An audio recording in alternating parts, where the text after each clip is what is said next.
Hello, everybody, and thank you for the kind words, Mr. Damasi. Good to see you, and good to see anyone else who may or may not be lurking right now. It is time for Seed of the Week recap. 3CULTISTS, and surely no one would die to 3CULTISTS. Semicolon, thank you for this resub. Appreciate you, friend. Hearts, good to see you. Yeah, surely no one would ever die to the 3CULTISTS, especially not on defect. That's just not a thing that happens. Nope. Completely free fight. Important note. But yeah, that is Snake Plant after 3CULTISTS after taking 0 damage to them on 1 HP. I mean, that also happens. I'm mostly making a joke out of it. Most people did get through cultists just fine. There's a lot of zeros on here. But yeah, 2 people died to it, which I think is very funny. I was really hoping at least one person would, just for the joke. Think you won the seed? Spiritually, I would agree. Yeah, makes sense. Swappers do win again. Swapaganda continues. Yeah, much higher win rate on boss swappers than 100 gold pickers for this one. Also, full disclosure, I did run this seed super quickly myself off stream, mostly just so it was easier to know what I was talking about in this one. I did 100 gold on this one. The early shop is just, it's too tempting, and I think it's completely fair as a pick. I know a lot of people value boss relic or boss swap pretty highly on defect, and I think that's also fair. It's also one of those things of like, it's if you're a strong player, you're more able to boss swap more aggressively, because Cracked Core, like the free lightning, is a lot of value up front in Act 1, right? Like not turning off dual cast on the first deck cycle is pretty big for front load damage and you know, the early game. But by the end game, like what the fuck is a single lightning orb doing for you, right? So boss swapping on defect is just +1 boss relic if you can get through the early game okay. And because defect kind of sucks in Act 4 a lot of the time, that means that if you can get through the early game okay, boss swapping is often a strong choice.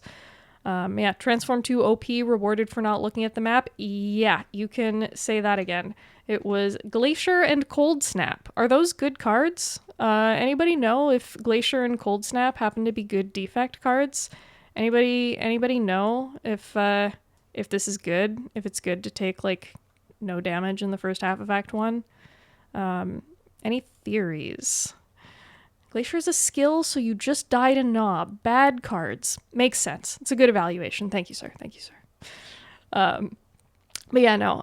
Transform 2, I personally wasn't really looking at it against the other two, but yeah, high roll is all hell. So congrats, Magnell, for believing in that one. The third option, I honestly don't even remember. It would have been card related, because this was the option 3, and then options 1 and 2 are always like there's one related to cards and there's one related to something other than cards. So it was probably like, is it potions? Interesting. I thought that would have been in the second bucket with the 100 gold. Yeah, maybe like choose a card or something. If anyone wants to open one of the VODs real quick and take a peek, let me know. I would be curious, but no pressure, obviously. At any rate, it wasn't very compelling against, 100 gold early shop or boss swap. Upgrade a card. There we go. Thank you. Yeah. Not surprised that nobody took that one. It's not like super weak, but yeah. Better options available. Oh shoot, says semicolon. Oh shoot. Started a run and then just didn't finish it for this seed. Oops. Unlucky. Well, you're a little late now. Just now, okay. And that's bad? I'm confused why that's an oh shoot moment. Bathtube says you get the global stats on people picking options 1, 2, 3, or 4. Interesting. Like across all Seed of the Week runs, you mean? It's kind of a cool idea. Be a bit of a pain in the ass to aggregate all the data since it's spread out among like, a few dozen different spreadsheets at this point, but it'd be kind of cool. Might see if there's, something to pull it together without too much difficulty. No, put it on the back burner.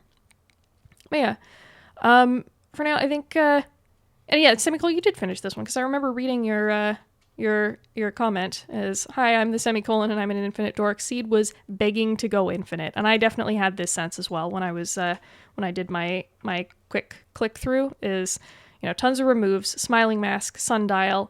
It's, it did kind of hand it to you on a silver platter a little bit. And, I correctly suspected that a lot of people would go infinite on this seed, and a lot of people, in fact, went infinite on this seed. Most non-swappers who won went infinite. Swappers, you'll notice, got Velvet Choker and could not go infinite, so Chom put it well. Choker Swap prevented me from doing the infinite strategy. Luckily, I had a backup strategy called Frost Focus. Major defect innovation going on here. Pretty much everyone here taking both Capacitor and Consume, the combo. Going full Frost Focus with it. Tony being the only person who did Frost Focus Monkey without swapping. So still had the crack core, but Frost cards are good. And then 2 more runs that I couldn't really bucket in either. Neither Baylor nor Linosaurus had any focus to speak of in the deck. Granted, you don't necessarily need focus if you have other forms of scaling, Echo Form being, a huge one. Capacitor, you just get the orb slots and cycle through them. White Noise can make fun things. Recycle can slim you down sometimes to an infinite or infinish, depending on the fight. It doesn't have to be your primary deck strategy like it was for these folks in order to pan out sometimes. But also, it's Baylor. I don't know, man. Every time I try to break down what he does in a run, at my conditional formatting. I have a lot of conditional formatting in this sheet, but I'm not sure which you're referring to right now. But yeah. Tony saying late game was probably more like Baylor's energy reinforced body calipers. Oh, the orbs. Yeah. It's nice to have like an at a glance, are you Frost heavy? Are you something else heavy? So, yeah, that makes sense. That's actually a pretty good way to put it, because all these 3 in the kind of asterisk part are major energy generation. Calipers are good here, says Baylor. Does everyone here have a reinforced? Reinforced, double reinforced, reinforced. All right. So yeah, there it is. Energy spam. Let's call it that. And I don't know, pick a color. Green. Yeah, go away. Shut up. There we go. Energy spam. Make a lot of energy, output it into things that can sink all that energy. If it's block, roll over the block with calipers and, just twirl it up, which also works well with Dome, which only Linosaurus of the 3 had here. So I guess so much for that. Meteor Strike and Echo can get 10 to 20 energy reinforced body. Nice. Yeah, that makes a lot of sense. And with the calipers, I'll just put calipers in here. Spam plus calipers. Yeah. Roll over the block, turtle, win at your own leisure. Fun strategy for the robot. Looking at where people died, I switched up this sheet to include comments on this one because going back and forth was starting to annoy me.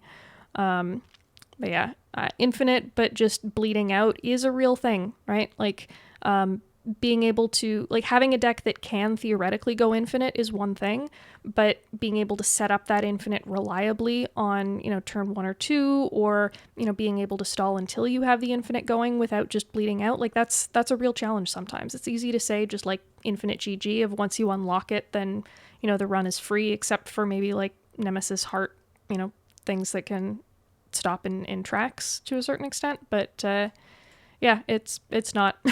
It's not. Imagine dying to the Guardian with 4 Frost cards. Could not relate. Literally have never ever in the entire world. No, it's the mood. Deck was too slow.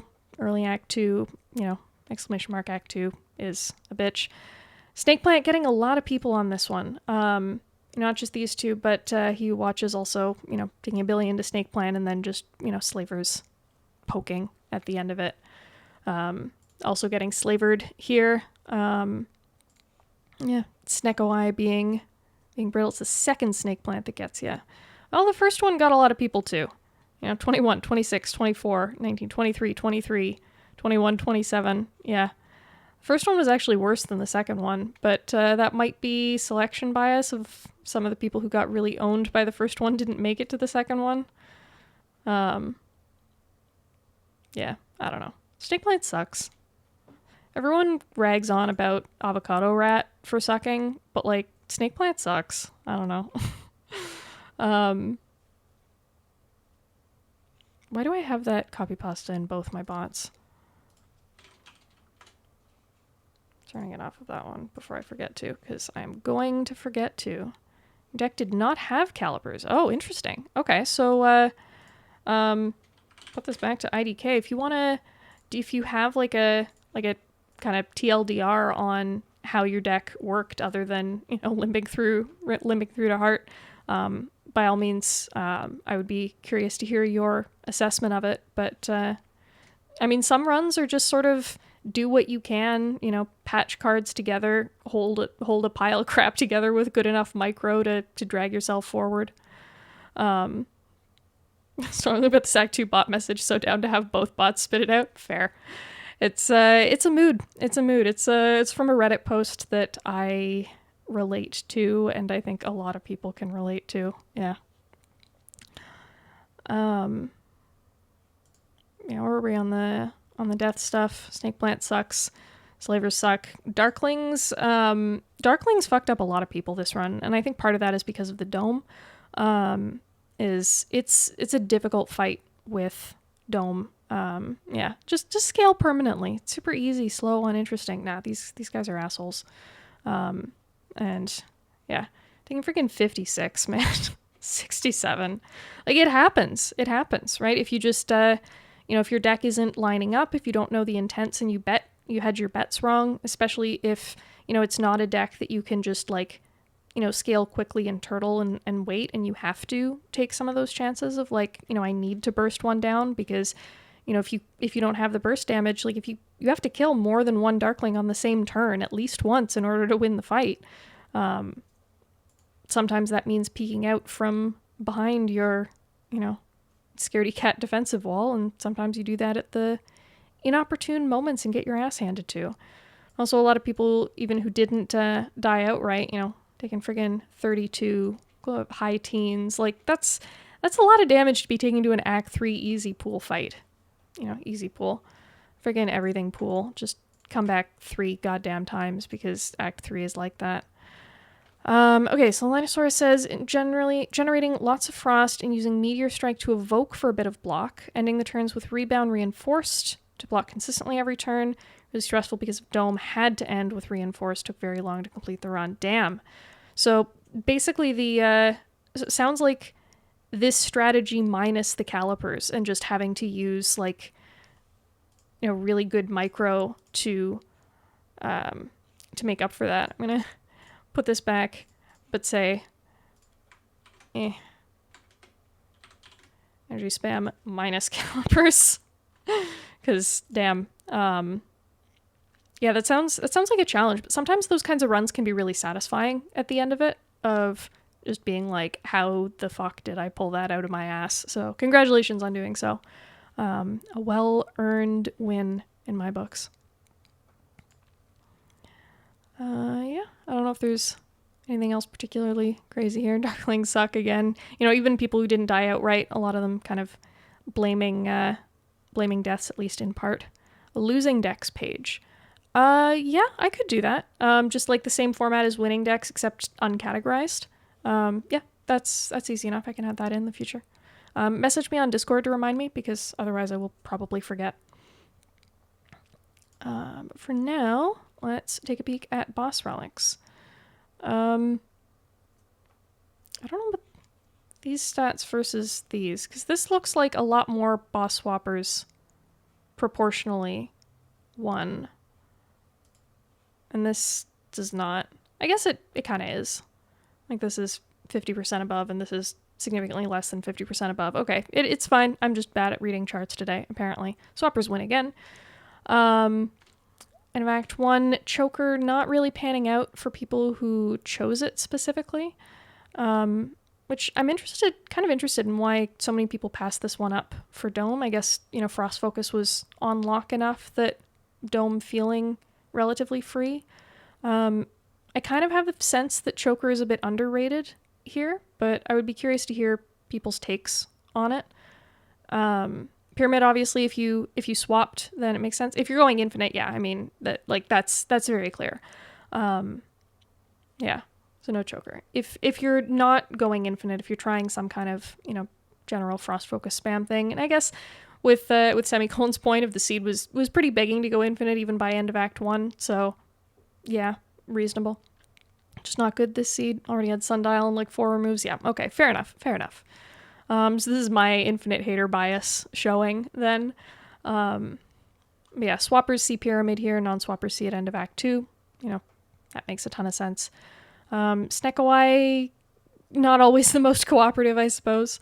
Black Star, I suspect this one is a little more correlation than causation of if you're in a position where you feel like you can safely take Black Star over something like Cursed Key, you're probably ahead of curve enough and you just don't want to risk, getting a bad curse that fucks it up. And so it's, I don't know how much this was Black Star meaningfully adding value versus Black Star just being like, I'm already winning and I don't want to lose kind of pick. Again, if anyone here picked Black Star and got some really good stuff out of it, let me know if that assessment is wrong in your anecdotal experience. Tekken only got Sundial Act 2 chest. Okay. First time too powerful to take Pyramid, already recycled down after turn 1, so retaining didn't matter. Damn. Fair enough. Yeah, Snecko sucks. Learning. Don't tell the new defect world record holder, anybody. I don't know if anyone here has been watching some of his runs or VM's watch party of the new world record streak, but for anyone out of the loop, it's a Chinese streamer on Bilibili who recently hit 21. And he freaking loves Snekawai. The first run of his that we watched, he insta snap clicked Snekawai over Pyramid, within the split second, and just super excitedly. It's a lot of his winning runs. Well, not just winning runs. It's a streak. It's obviously winning runs, but a lot of them had Snecko. There was one time that he swapped into Snecko and then jokingly, obviously, but basically just marked the run as a win already of this is free. I have Snecko. Nothing can ever go wrong. Secondar lied to us about Snecko defect. Man, unlucky. All right. What are cards? Cool-headed. Good card. It says Frost. It says Draw. It contributes to certain infinites. What more could you want? Recycle. Also, going infinite, it's a good card. Self-repair. Doing anything, it's kind of broken. Genetic Algorithm as a 5-0 is a little bit surprising to me. I guess it's not crazy high pick rate. But with the calipers, never mind. The calipers and a fat GA. Yeah, no, that makes sense. It's a little bit, yeah. Yes, Chaos Recycle is a good card. Congratulations. The defect world record holder also is a bit of a recycle monkey too. So there's another arrow in your arsenal for fighting the good fight about that particular card. Overclock here is an interesting one. Did anybody here take Overclock? Was it part of an infinite with recycling away the burn, maybe? Was it a transform? I don't know. It's not normally a card that I see rated particularly highly, so seeing it up here is interesting to me. Rip and Tear is a cool one. I remember seeing this one in an early Act 1 shop alongside a Flex Pot. I think a few people bought it there. Let's see. Yeah, a bunch of people. And one of the highest win rate purchases of this shop. Everybody buying Cold Snap, but losers buying Cold Snap too. Rip and Tear owns? Question mark. Overclock kind of underrated. Defect doesn't worry about second cycle if you've got a Frost engine to set up to. That's fair. that's fair. I can understand that. Maybe down overclock, already unnecessary by the time you saw it. That's reasonable as well, yeah.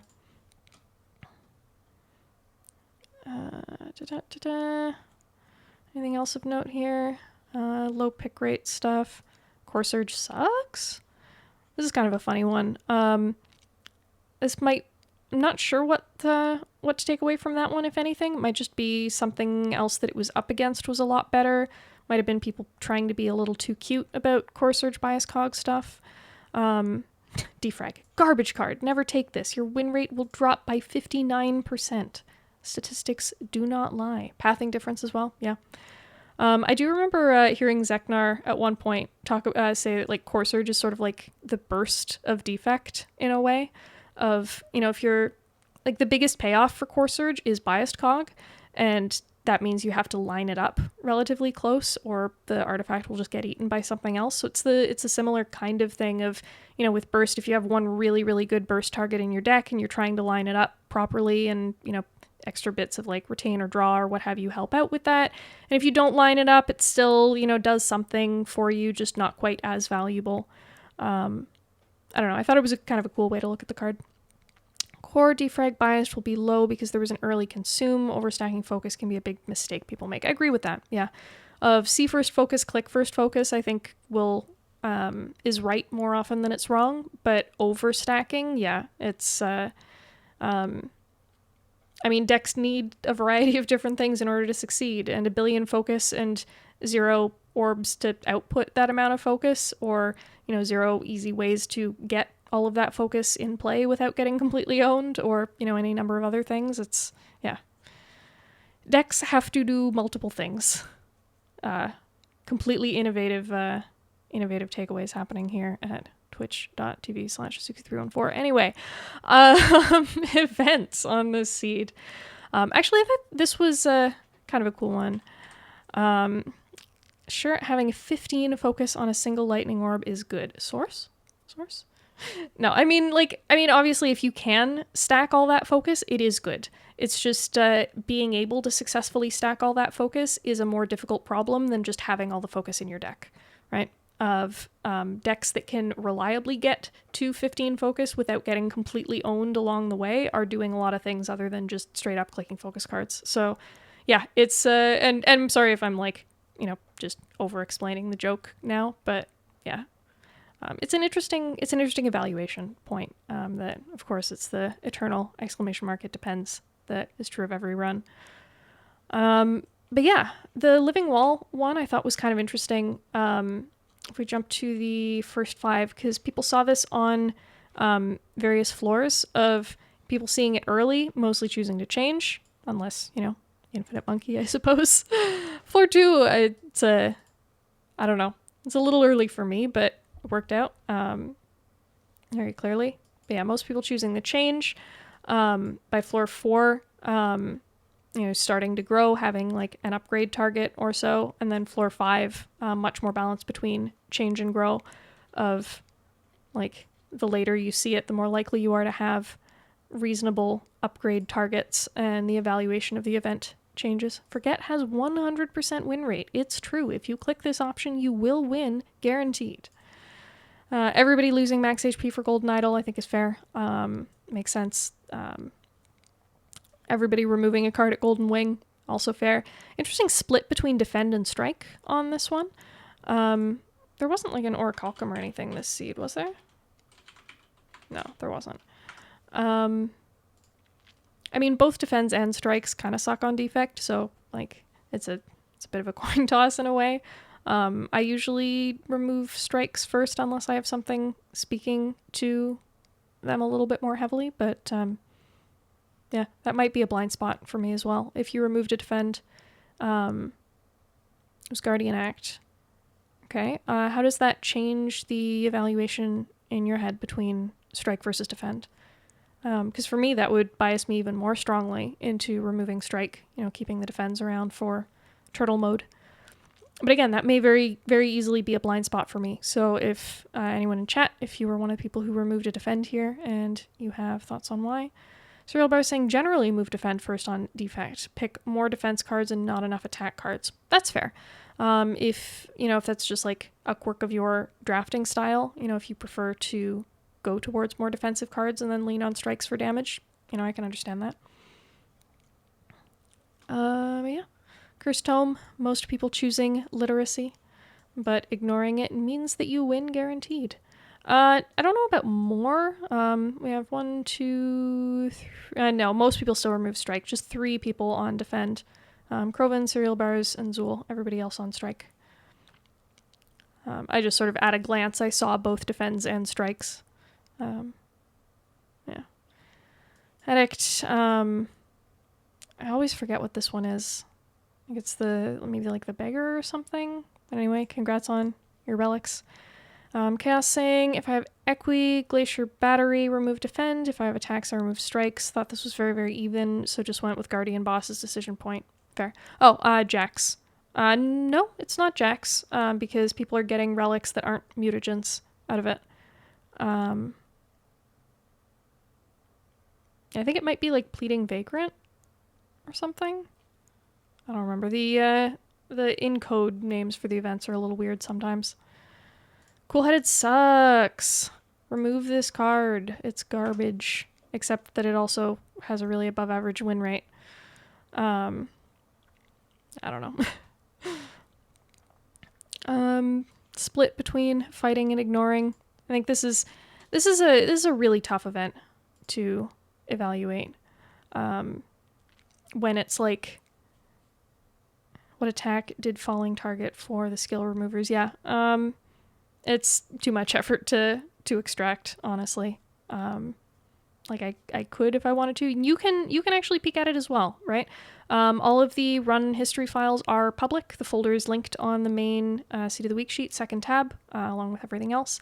And they are .run files, but they are like plain text. Like you can just open them in Notepad or something and kind of skim through to, Control F and try to find information that way. So if you're ever curious about something that is not in the sheet, that option is always available to you. But yeah, tough one to evaluate. I find that sometimes, even if it doesn't kill the run outright, it kind of can, like, through ripple effects down the line, if you have to spend a key potion that you really needed for the gauntlet, or for, I don't know, Repto or something, or, you just lose too much health and then you have to change your pathing or miss out on a key upgrade or something to that effect. Rare relics are really good, and some decks are absolutely in shape to take on the fight and come out relatively unscathed, but it's a scary one. How did people do with it? Person taking 45 as the high water mark. 11 to 45, so good chunk. Similar to an elite, maybe a little bit more damaging on average than some of these ones. As average of 26, and yeah, average of 9.5 across, all the other elites of Act 3.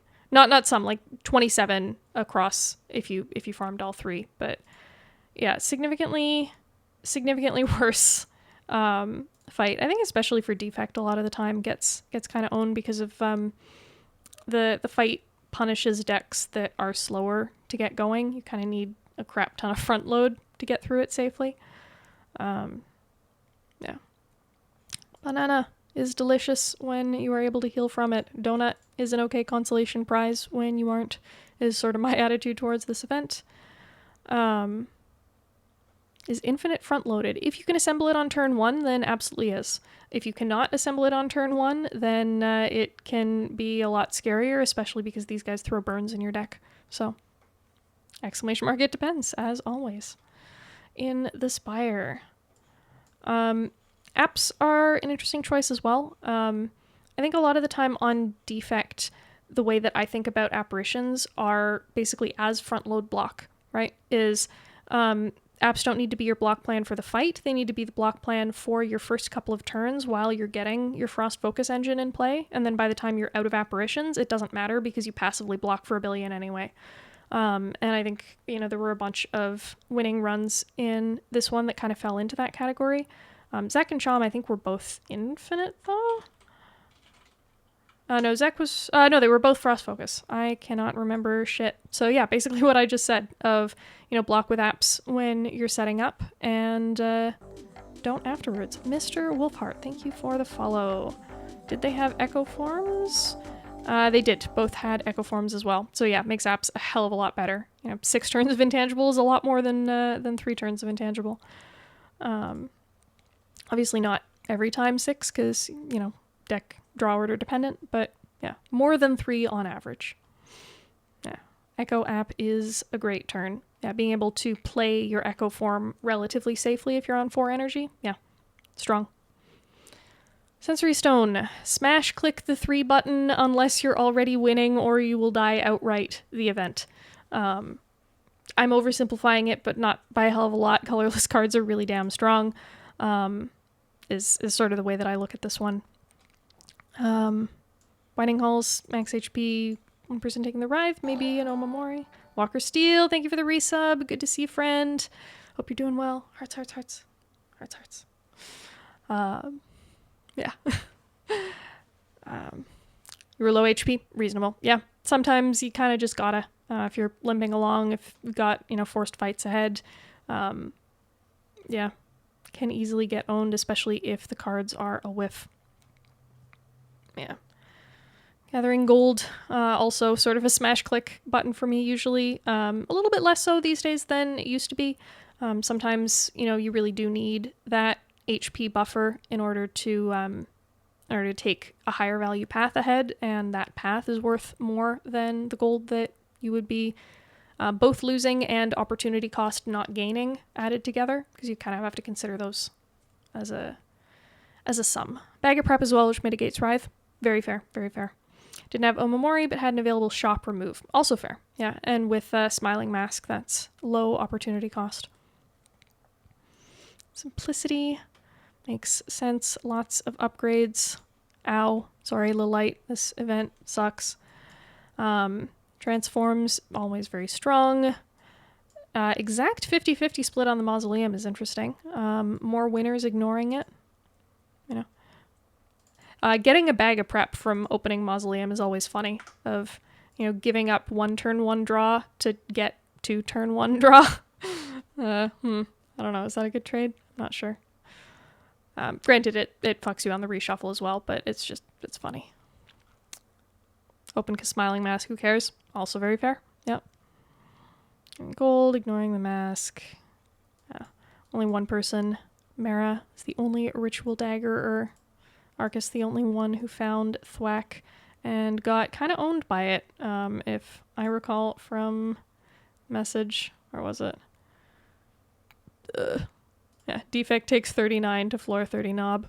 Arceal have not been playing Spire, but very good. Hope to get back to Seed of the Week soon and that you were doing great. I hope I'm glad to hear you're doing well as well. Spire or not, games kind of come and go in a sense, but if you have fun with it again in the near future, we'll be happy to see you as a more active part of the recaps. In the meantime, just glad you're here and hanging out. Anyway, over to Speed since events are done. Off-stream Zeknar once again topping the charts on fastest runs. Is anybody surprised? No is the answer. We're not surprised.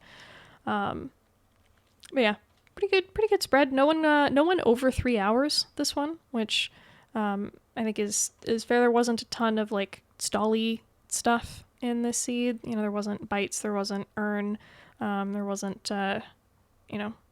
the usual things that would kind of plan style slow down a run exceptionally. Just any broad strokes on the damage tab. A lot of the late game 0 blocks are people who went infinite and were able to reliably set them up quickly. Had to plan out of this run because of Dome. That's fair. Yeah. Pretty smooth Act 2 for most boss swappers. Interestingly, yeah, and we talked about the Darklings bit before you got here, Chaos, of screwed a lot of people over on this one. A couple people dying outright to them. Darklings with Dome is just such a garbage. Yeah. Knob is the worst. True and factual. 35. Ow. Yeah, sometimes you just get owned. What can you do? But also I think it's just as a point with that of I think some people are overly scared of Knob at the same time, especially on,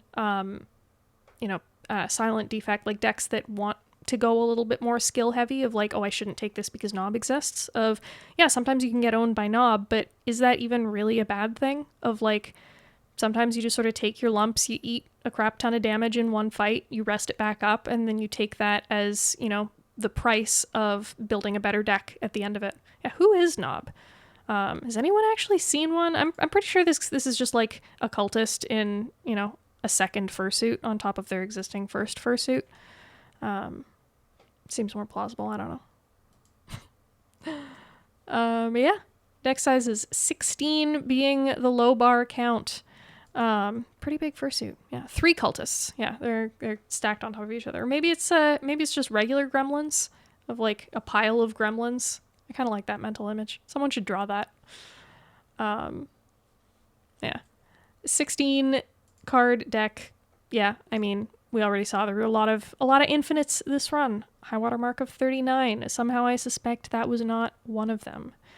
12 to 22 relics. 12 relic win is definitely on the lower side. So, yeah. Small deck goose. Wise. I know you mean good, but funny. Respecting the Guardian, not at 13. Who disrespected at 13? VM did, and won.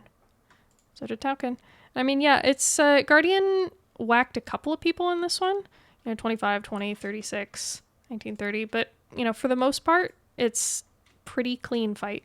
I think a lot of this is also probably just like on turn 2 of if you have a bad draw order and you can't split on turn 2, you're eating one big whack of damage to the face, and then you get, your Frost Focus setup going, and the rest of the fight is Bing Chilling.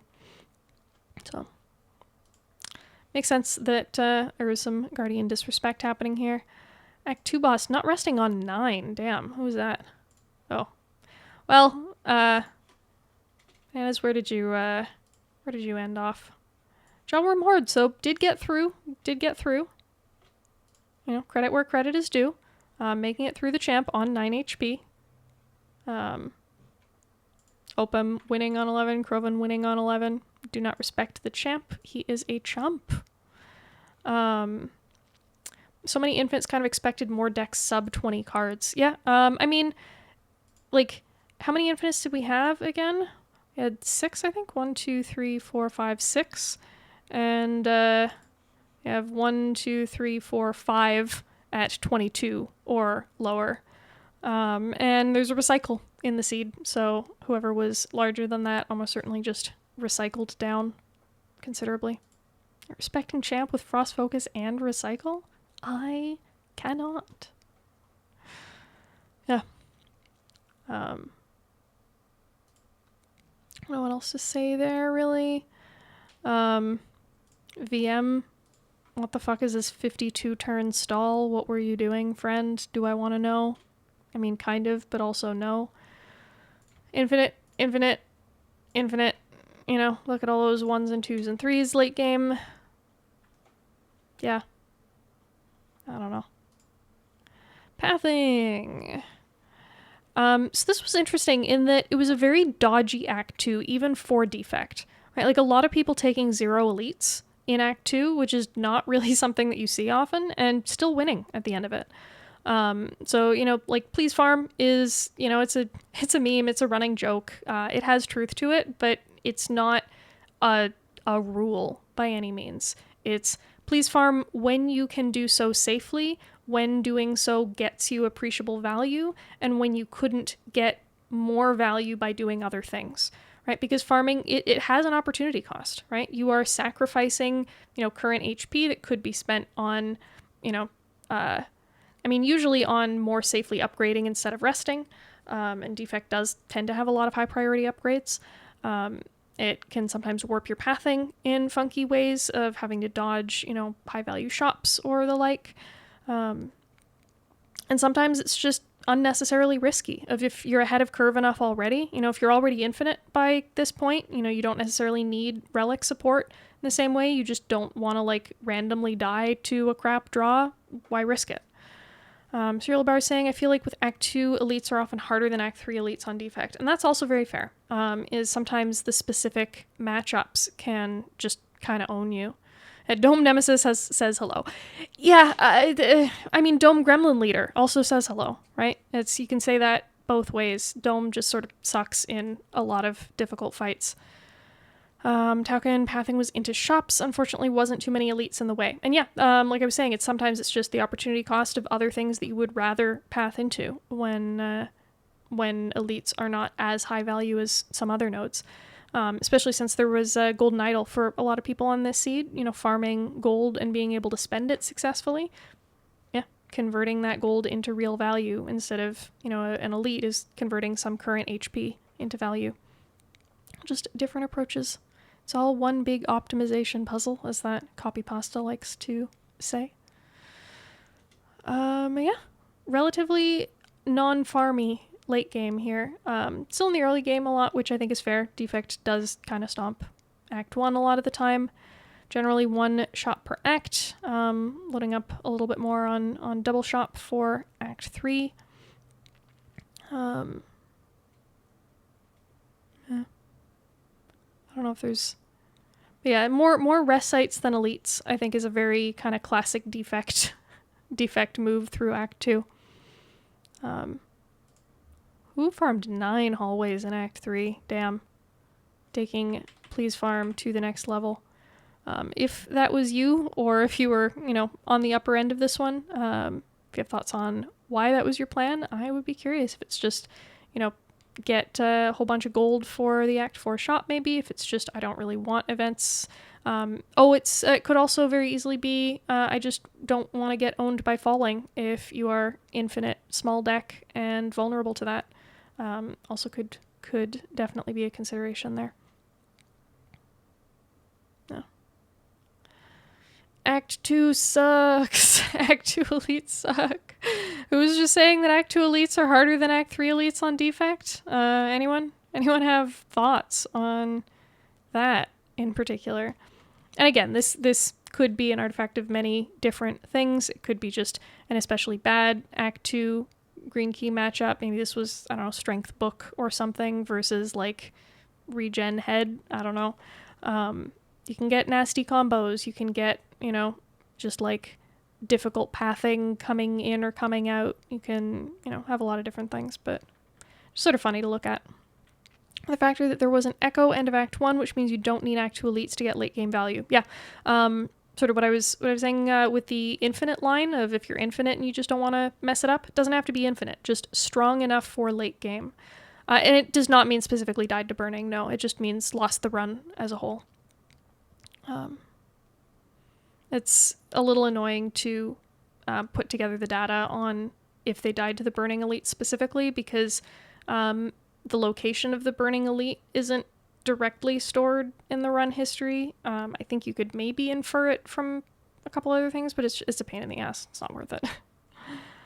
But yeah, to Chaos's point, if you have, a strong deck for late game already, you don't necessarily need the relic support or, specific rare cards in order to likely convert the run, then avoiding risks is sometimes more valuable than, taking risks in order to find extra value. Are you trying to climb your way up from behind, or are you trying to keep your position on top? Is sort of the mindset switch there. We looked at some of these quickly already, but just skimming through. Floor 1, everyone saw the same things. No Niaos that, Echo Sucks versus Slaver is true. So everyone saw the same thing. Floor 1, most people taking the FTL, which I think is extremely reasonable. Hologram, a little bit greedy, but definitely pays off more later if you can carry it. Zeknar could, at least. Anyone surprised? Again? No. 9 Hallways Act 3 might have been me trying to scrap enough gold for all removes. That makes sense too. Yeah, another angle on the infinite side. Chill owns. Skim, also very strong, but typically stronger later if you can carry it. Chill, very strong now and later. The gamut paid off though, so who am I to say? Living Wall we already talked about. A big shop, especially for a lot of the 100 gold pickers. Cold Snap, Great Early Frost, Rip and Tear. Underrated, I think. People like to rag on this card, and I think partly rightfully. It doesn't do a hell of a lot late game, but early game, this thing is a crap ton of damage. And especially considering there was a flex pot that you could buy immediately alongside it, like that owns Knob, right? And granted, I did also just talk about, don't over prepare for Knob, but it owns a lot of Act 1. I think this thing absolutely can perform, and the stats do support that, as most of the Rip and Tear pickers winning their respective runs. So, food for thought. Yes, hi Jason. Something, buying Rod as well, etc. Focus pot over flex pot in terms of win rate. Yeah, true. The Abacus as well. Infinite goers are, what's the opposite of in shambles? I don't know. Golden Idol, yeah, you click it. Living Well we talked about, and then just sort of a mixed bag of card rewards. So, yeah, looking at the overall act picks, a lot of just, general early damage of Sweeping Beam, Ball Lightning, Cold Snap, all kind of variants of this card deals damage and does something else that is useful, whether that's, AoE draw or Orb Gen. I think these are very, very reasonable early pickups. Barrage Chaos and I a little while ago had a good conversation about Act 1 Barrage of it does need some amount of Orb Gen to make it not a complete dead draw. Boss swapping also makes it worse, obviously, because that's -1 default Orb Gen. But sometimes, even if it's not popping off early game, it can be an interesting way to scale late game of, most decks do want extra orb slots when you can find them. And having a way to turn those orb slots into damage, even if they're filled with frost, it does something now and it opens up not necessarily a win condition outright, but something close to it later. And so, yeah, food for thought on it, of looking at this as sort of a combination of a long-term scaling card. So even if it's not popping the heck off immediately, can sometimes still be worth taking at least over skip, depending what it's up against. Anything else of note here? There's the Smithing the Rip and Tear. Yeah, Pummel. Fair. Spinning the Sweeping Beam, I think very reasonable. Hard pool, a lot of Act 1 hard pools, the gross ones are AoE, and having, your AoE upgraded for that makes a lot of sense. More Cold Snaps, more Sweeping Beams, Cool-Headed Balls, Auto Shields, another underrated card in my mind. I will die on this hill. The card blocks for a crap ton early on, and yes, it sucks later. It gets, owned by loop and a bunch of other things, but if you're successfully, reliably looping Frost and all that jazz to make Auto Shields bad, you're probably winning enough that it doesn't matter that Auto Shields is bad. So it carries you through until you get to that point. I really like Auto Shields early game. Not necessarily against Cool-Headed. I mean, maybe depending on deck composition, but I do quite like this card. I don't know. Frost and stuff is happening. Also, I forgot to put the format on these. Whoops. These are supposed to look like that. I will forget to do that later. Not that it matters. You can still read it fine. It's just a little harder to glance the categories. Yeah. Lots of consume upgraders here. It's focus. More focus. Yeah. Fair. Details to detail. What were people keying? Light not wanting to go infinite. Fair. Unceasing top. Yeah, it can be a struggle to get this thing to do something in a lot of runs. Sometimes it pops the heck off and just almost wins you the run outright. Sometimes it does basically nothing. So yeah, I think very, very reasonable key. Shuriken, tough sell on defect sometimes, both to proc it and to make good use of the strength. Unceasing top again. Shovel, I think very reasonable key of it doesn't do anything for you immediately, and it maybe does something later if you sacrifice opportunity cost for it. So yeah. Nunchaku, similar sort of thing as Shuriken, but, to a lesser extent. You can make more use of energy than strength, I think, a lot of the time, especially when setting it up, but, sometimes you don't need that. And then just the stuff that people had to key because it's floor 43. Rip. Probably rip. Definitely rip. But I mean, also, if you're already kind of infinite and winning, it doesn't really matter. Only Mara on the Ritual Dagger front. A few people stacking GAs. The high watermark with Zek at 84. Far cry from that one defect seed where people had like absurdly big Gen Algs with the freaking spoon echo form all showing up early. But like, you know, this is still a very good chunk of block. 50 plus block on one card is a lot, especially when you can hold it over with calipers. So, I mean, yeah. What do you want? What do you want? Relic stats, anything fun here? Krovan with the best puzzle. Probably kind of just means most combats since obtaining the puzzle. Baylor with the best flower. Out of 3, which could also be, you know, most combats or just most willing to stall to set it up. Who knows? Okiniwa, best golden idol. Again, lots of combats variants on that. VM, biggest sundial monkey. Semicolon up there as well. Again, if you're going infinite, you are making a lot of use out of that relic. Yeah, with the 50 turn fight. True, definitely buffed those stats. Codex makes cards. I think these are the number of like rares, uncommons, commons, or something. I don't know why there's 4 numbers. If anyone knows how to interpret these, let me know. Which mod do you need to get for these? So this is, skip. Right, that makes sense. So there's 2 extra mods that I use for Sea of the Week stats. One is Run History Plus, and the other is Relic Stats. Run History Plus is a couple things like, I know that's where the key info comes from, and I think 1 or 2 other things, and this is, yeah. The Relic Stats mod is used for the Relic Stats tab. Snecko-Eye, relatively kind, you know, least 4s for gravy. Pretty nice. Very, very even for Mara. Interesting. Please trust the Sneck. I don't know. Smiling Mask, Remove Monkey, or a few of them. 400 is a large number. I don't know how you get 400 versus 375, but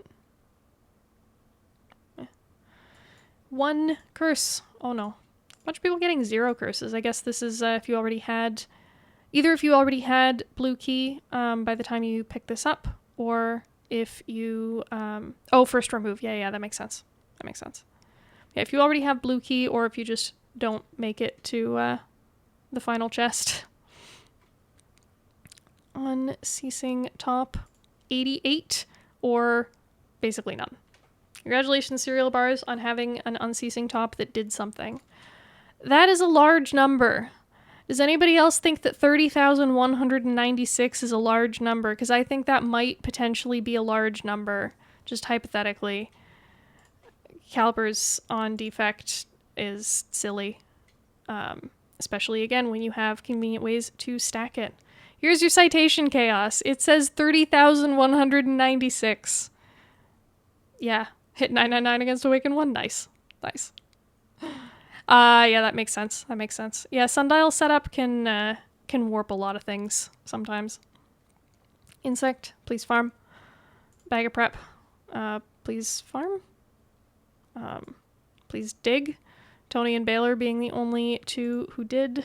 And getting 2 relics out of it. A little sad for a shovel, honestly, because one of those relics just replaces the relic that you would have gotten from the chest. So really this means Shovel gave you +1 relic at the cost of -2 rest sites, and delayed gratification of you don't get the relic right away either. Unfortunate, but, you know, some runs are like that. Semicolon popping off with the shuriken. I'm assuming, again, this is infinite related things. If you have a damage dealing card as part of that infinite, it will farm numbers on it. Good night, GG. For only Baylor, winning by default. Nunchaku, again, you know, infinite, pumps stats. Bronze scales, not infinite, but sitting behind a wall of frost focus and letting the enemies kill themselves on thorns can work. Blackstar, please farm. Helix, winning by default. Waffling, healing good amount for people.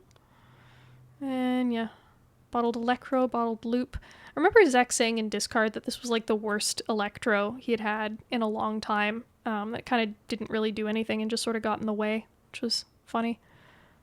The Abacus 84. Yeah, I think that's pretty much it. We've looked through the form submissions now because I put the losing ones on the deaths tab and the winning ones go on this tab, so we don't need to scroll that one. So I think, yeah, we're pretty much done here, unless anyone else has sort of closing thoughts, questions, comments, things that you want to discuss. Sorry, my nose is just really annoying today. But yeah, I will... Can one beat A20 just on Good Instincts? The Good Instincts card unfortunately does not deal damage unless you also have Letter Opener. So if you just have Good Instincts in your deck, you could maybe do an infinite with Unceasing Top and Letter Opener, and then yeah, that could beat A20. No. To answer the question reasonably, it depends on what you mean by instincts. Of, you know, if you mean like just on pure pattern play of like not slowing down and thinking about every single card play and just going, you know, this feels right, that feels right, then absolutely there are some very strong players who have like very high A20 win rates and prefer that style of play. Takes a lot of hours to get there and to build up that level of intuition, but you absolutely can. You know, it's sort of the Merle versus Life Coach, right? I can't remember the last time I saw Merle win a run that was over an hour long, and Life Coach, you know, on the other extreme of like 8 hours of careful analysis and number crunching. Yeah, click, try hard, and only 4 fights. Yeah. And then yes, you absolutely can. Some people regularly do, but it takes a while to build up that level of intuition. I certainly do not have it yet, at least not reliably. I like clicking sometimes, but it doesn't work out for me usually unless I slow down and think. But I'm also still newer to this game relative to a lot of Aspire Twitch folks. If you can get to A20, you can generally win it with your instincts, even if not with a high win rate. Yeah, and that's also fair, right? Are we talking win A20 at all, or, you know, win it like reliably? And then again, it comes down to what's your definition of reliably. Of you know, like pretty much anybody could win it on a 0.0001% chance extreme high roll where the game is just showering you in good stuff. But that's probably not what you're asking, right? On a more average run, it depends on like relative to your expectations of, you know, how much do you expect to win, and how much do you actually win, and it's the whole it depends thing all over again. It's the answer to everything to do with Spire, even meta stuff like this, I guess. But yes, the TLDR is yes. The long answer is a lot of whiffling and waffling around that, which I just did. But yeah, let me check who is on, because I believe we are wrapping up.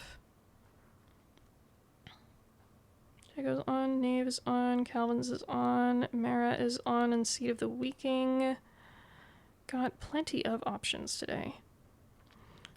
Why don't I send you guys over to Mara? I will not be... after the kitty break. After the kitty break. Merle, you're here just in time for end of stream. Almost after the kitty break that Chaos redeemed. But yeah, we did just finish going through all the Seed of the Week stuff. Call this revenge for all the times I show up in your stream at like the end of Act 3 and I'm like, fuck. Or late Act 4. Anyway, I will be back with a cat momentarily. BRB.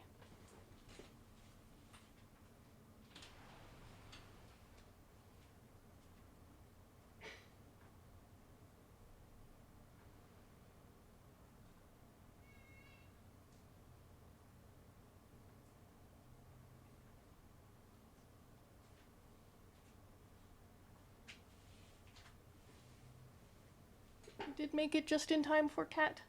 Oh, I forgot to make it big. Hold on. There. Cat. Hello. What are you looking at? She's a cat. She likes head scritches. Cat. Yes. Her name is Helvetica and she is good. She likes to purr and cuddle and stare at my computer because it has glowy lights on it. I have RGBs because I am a gamer. Yep. She's purring. You probably can't hear, but she is. Move her. Oh, okay. Now she's booping the microphone. I'm assuming you heard that. Hi. Rubbing face on face. Yes. Okay. Hi. Yes. Oh, now we're going around. As we do. Look at your adoring fans, please. No, cat. No. Doing the hug around the neck again. The one paw on either side. Stream owner has arrived, it's true. I just keep the seat warm for her. Yes. Once again, trying to climb higher. I still have a neck in the way, cat. We have been over this several times. You cannot climb any higher unless you move one paw or the other paws to the same side of my neck. If you insist on doing this hug around thing, you have to pick a side or just not climb higher. Okay, see there? Oh no, see, briefly picking a side, and now we're back to the around thing again. Okay, rubbing wet nose right in my ear. Wonderful, thank you for that. Much appreciated. Where are we going? Cat, please face the camera. Come on. There. Is that so hard? Is that so hard?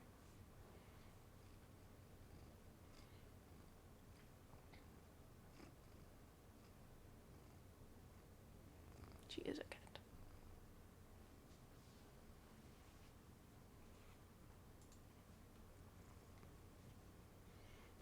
She was snoozing in a new-ish little basket before this. It's the exact same copy of another basket that she had for a long time before and just bit into repeatedly and tore apart until it was all shreds. So just got the same one again, but you know, not torn to shreds yet. And she has been enjoying the process of slowly tearing that one to shreds and sitting in it and being round. It's a little circle and she becomes a circle and it's very cute.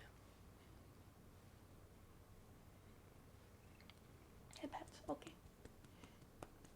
There you go. These are from Chaos. Chaos head pats transmitted through the internet.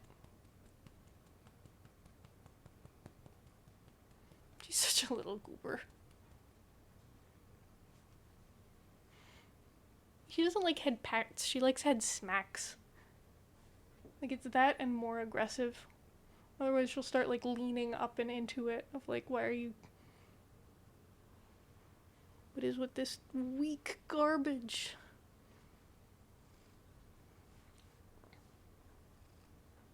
Yeah.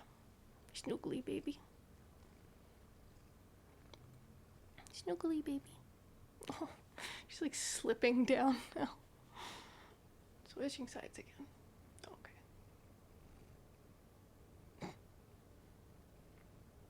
Okay. I go put her back in her circle now.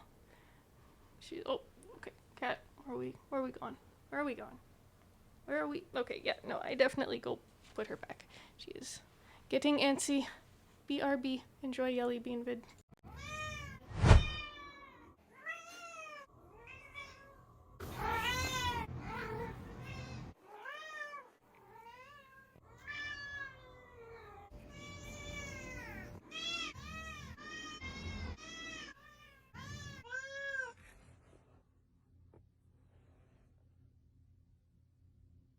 Are you done?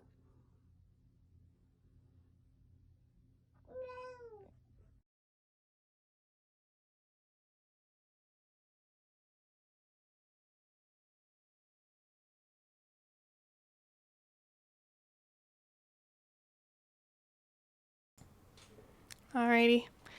That was Kitty Break, and I believe that is now stream. I decided who we're gonna raid, and then it fell out of my brain completely. I mean, check the list again. Right. So I'm going to send you guys over to Silly Mara. She is another Spire streamer who is currently doing Ironclad Seed of the Week. So if you do not want spoilers for this week's Seed of the Week, this is your warning. Leave stream while you can. Do not join the raid, or at least, navigate away from the tab, mute, close, whatever you need to do. Because I will be sending you guys over to Spoiler Zone momentarily. But Mara is a lovely person and could use a little bit of love. So, where is the button? Also, please give her my best because I will not be watching this one because I have not done my own Seed of the Week attempt yet. Hoping to do that either later tonight or tomorrow. Fingers crossed. In the meantime, I will catch you guys on the flip side. And please give Mara my best again. See you around. Take care.